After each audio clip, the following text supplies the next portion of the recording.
The film begins by introducing us to a special agent named Russell who is drinking in a cafe. Soon after, a widow named Esther, who has one child, visits Russell. It turns out that they used to be in a relationship. They were very close and almost got married, but Esther's older brother did not approve of their relationship, so Russell and Esther had to separate.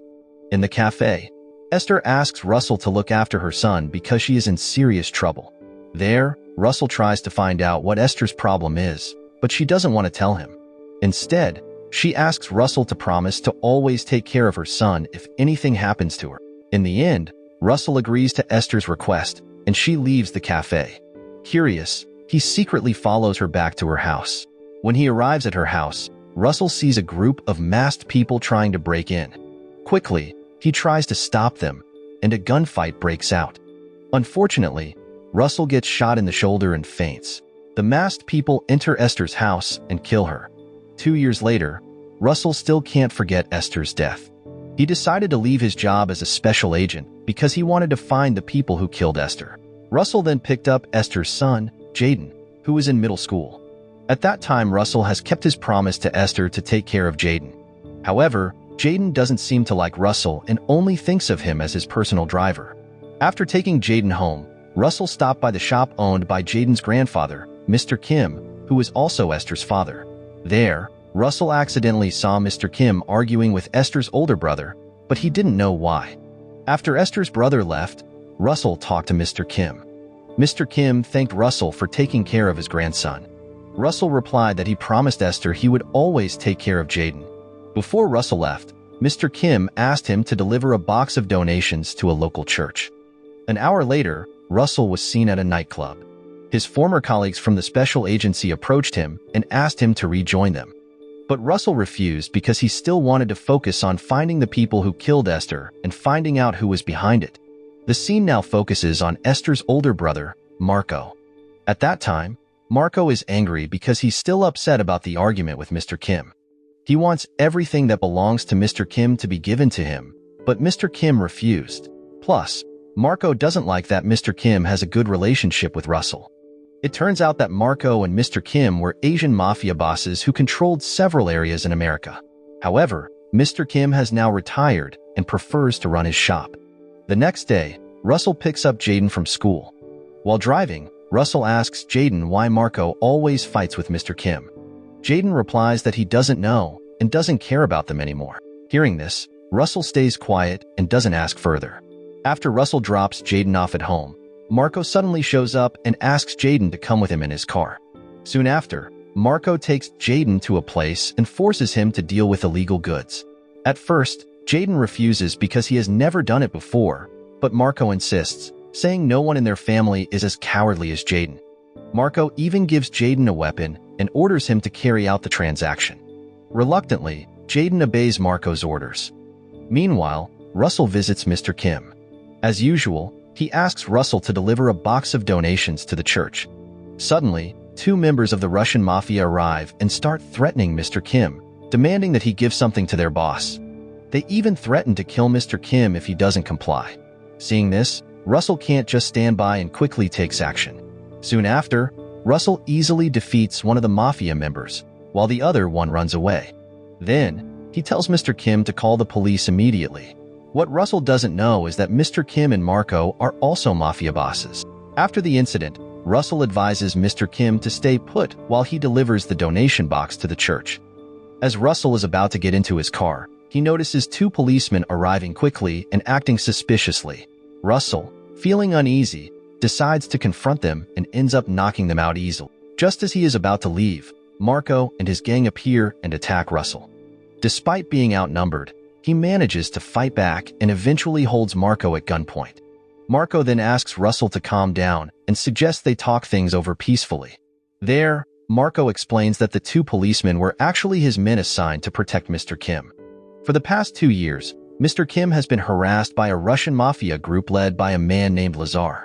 There, Marco also explains that Mr. Kim owns more than just the shop in the city because he also owns nightclubs, casinos, and karaoke places. Lazar wants to take over all these businesses from Mr. Kim and has been causing trouble almost every week.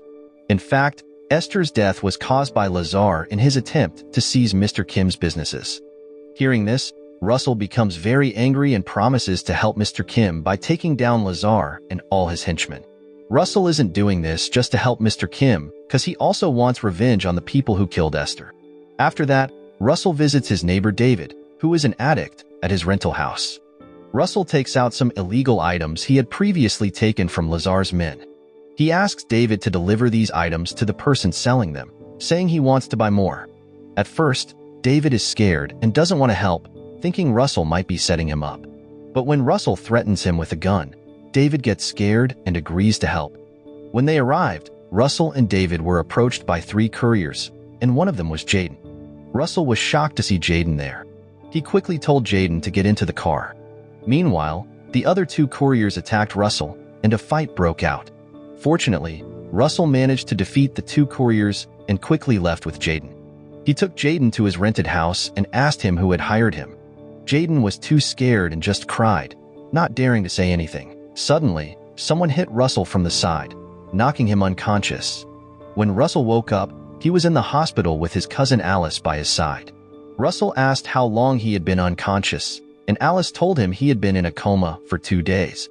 Alice also said that Mr. Kim had been trying to contact Russell because Jaden was missing. There, Russell was certain that the person who had kidnapped Jaden was Lazar.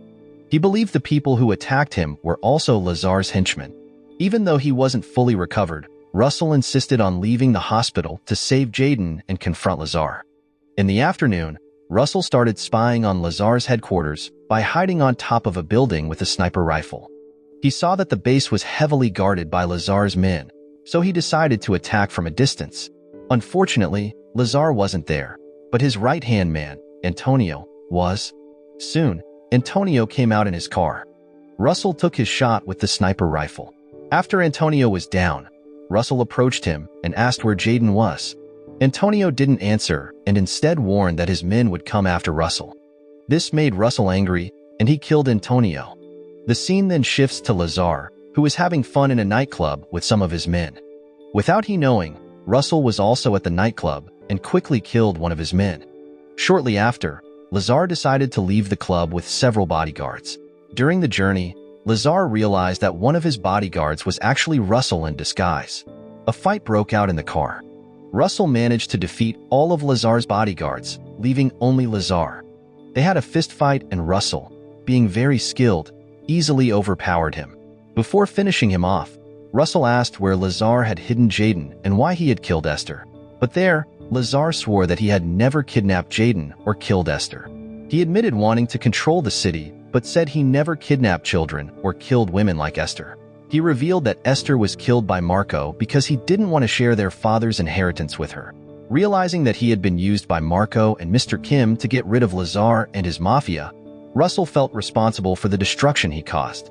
He decided to finish off Lazar and his gang. Afterward, Russell returned to his rented house and fainted from exhaustion. In the morning, David and Alice woke Russell. Feeling worried, Alice asked what had happened. Russell didn't want to alarm her, so he lied, saying he had a minor issue with some market thugs. Shortly after, he decided to continue searching for Jaden by visiting Marco. Alice tried to convince Russell to stay until he fully recovered, but he insisted and left immediately. Meanwhile, Marco and his men are celebrating because there are no more rival mafia groups to challenge them. At that time, Jaden is also there. As it turns out, this was all a plan by Marco to use Russell to get rid of Lazar and his gang. Soon, Russell arrives holding Marco's girlfriend hostage. However, Marco, instead of being worried, thanks Russell for taking care of Lazar for him. Marco even tells Russell he can kill his girlfriend because he doesn't care about her. Marco then gives a gun to Jaden and tells him to kill Russell if he wants to be part of his family. As Jaden points the gun at Russell, Russell tells him that Marco is the one who killed his mother because Marco wanted to keep all of their father's inheritance for himself. Hearing this, Jaden turns the gun on Marco. In the end, Jaden kills Marco, and Russell defeats all of Marco's men. However, Russell gets shot in the stomach and is left lying on the ground, weak and injured. A few days later, Russell was seen recovering and went to see Mr. Kim. There, Russell expressed his disappointment, saying he had no idea Mr. Kim and Marco would take advantage of him. Mr. Kim replied that things didn't turn out well for him either since Marco was now gone. Mr. Kim then became angry, pointed a gun at Russell, and told him to leave and never come back. At that time, Russell promised to go far away but wanted to know what was in the donations he used to take to the church. In the end, Mr. Kim admitted that the donations contained materials for making illegal goods in the church, which was actually a front for a factory. Hearing this, Russell thanked him and left. When Russell got into his car, his friend, who was still a special agent, was there. Russell quickly gave him a tape recorder from his jacket pocket, which had recorded his conversation with Mr. Kim. This evidence would be used to arrest Mr. Kim. At that time, Russell's friend asked why he didn't just finish off Mr. Kim. Russell replied that he preferred Mr. Kim to suffer in prison until he died. After that, Russell visited Alice and David to thank them for their help. He said goodbye because he was moving out of town to start a new life with Jaden. Russell now considers Jaden like his own child, especially since he promised Esther that he would take care of Jaden for the rest of his life. The film ends. The moral lesson from this film is if you're going to record a confession, maybe don't hand it over in the parking lot, cause that's how you get a spy thriller sequel.